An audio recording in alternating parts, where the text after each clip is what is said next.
Быйылның 3 айында салым органына 220 меңнән артык декларация келген, шуларның 17 меңе физик затлардан. Республика бюджетына олар 4 миллиард сумга якын акча түләячәк. Барлык физик затлардан бу 65 мең декларация деген сүз 3 миллиард сумнан артык салым акчасы көтелә. Не позднее 2 мая текущего года отдельная категория граждан обязаны самостоятельно рассчитать сумму налога. Нинди керемнәре булуы турында бүлеккә фатир яки машина кабул итүчеләр, лотереяда җиңүчеләр, кыйммәтле кәгазьләр сатучылар мәгълүмат бирергә тиеш.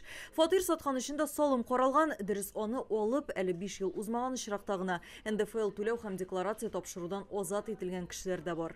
Семьи с детьми освобождаются. 18 яшькәчә 2 баласы булган гаилә фатир сатканнан кергән акчаны яңа торак алуга тота икән, алар НДФЛ түләве һәм декларация тапшырудан азат ителә. Бу очракта фатирның ничә ел милектә булуы мөһим түгел. Керемнәрне яшереп калып булмый. Андый очракта салымны да шуңа өстәп штраф та түләргә туры киләчәк. Ул 1000 сум тәшкил итә. Былтыр шундый 13 мең кеше үз керемнәрен күрсәтмәгән, аларның салым суммасын салым хезмәте үзе саный.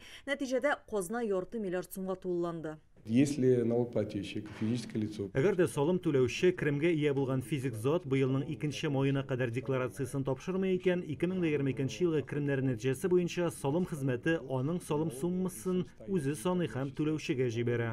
Быел салым турындагы законга үзгәрешләр кертелде. Дәүләт хезмәте белән бер рәттән башка төп эше булган барлык төр дәрәҗәдәге депутатлар декларация тапшырмаска һәм керемнәре турында хәбәр итмәскә мөмкин.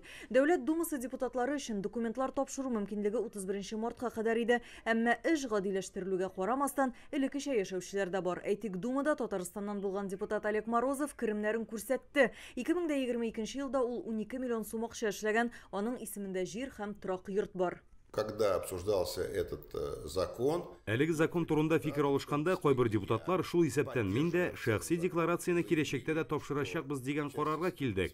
Мин бер мандатлы округтан сайланган депутат. Шуңа сайлаучылар минем керемнәрем турында мәгълүматны белеп торырга тиеш дип саныйм. Түбән Кама шәһәр советы депутаты Рәис Шәйхов администратор буларак көнгә берничә мәртәбә гаилә һәм велики паркларында йөреп кайта. Дәүләт эшеннән тыш иҗтимагый территорияләрнең төзеклелеге дә аның җаваплылыгында. Быел ул беренче тапкыр керемнәренең декларациясын тапшырмаячак. Законга үзгәрешләр кертелгәннән соң былтыр кыйммәтле сатып алулар булмады дигән белешмә кәгазен тутыруы да җитә. Депутаты, по крайней мере, наши. Безнең депутатлар депутатлык эше өчен хезмәт хакы алмый бит, алар башка юнәлешләрдә акча эшли. Шуңа бу депутатлык эшенә бәйле түгел дигән сүз. Димәк, керемең турында хәбәр итүнең мәгънәсе дә юк. Былтыр Татарстанда 24 миллиардер эшмәкәр исәпләнгән, алар бюджетка 367 миллион сум акча түли. Быелга инде 4 миллиардер үз керемнәре турында хисап биргән, аларның гомуми салымы 151 миллион сум. Кирәкле акча бит инде ул. Экономика өчен кирәк. Мөһим, бик мөһим. Ни өчен? Ни өчен булса инде? Вакытында түләгән вакытында җоклыйсың. Керемнәр турында хисапны теркәлгән урын буенча салым инспекциясендә яки федераль хезмәтенең сайтындагы шәхси кабинет аша 2 майга кадәр тапшырырга мөмкин. Салымнарны түләү өчен исә 17 июльгә кадәр вакыт бирелә. Алия Хайретдинова, Гөлнара Миңнеханова, Данил Филатов, Александр Лихачев, Яңа Гасыр каналы.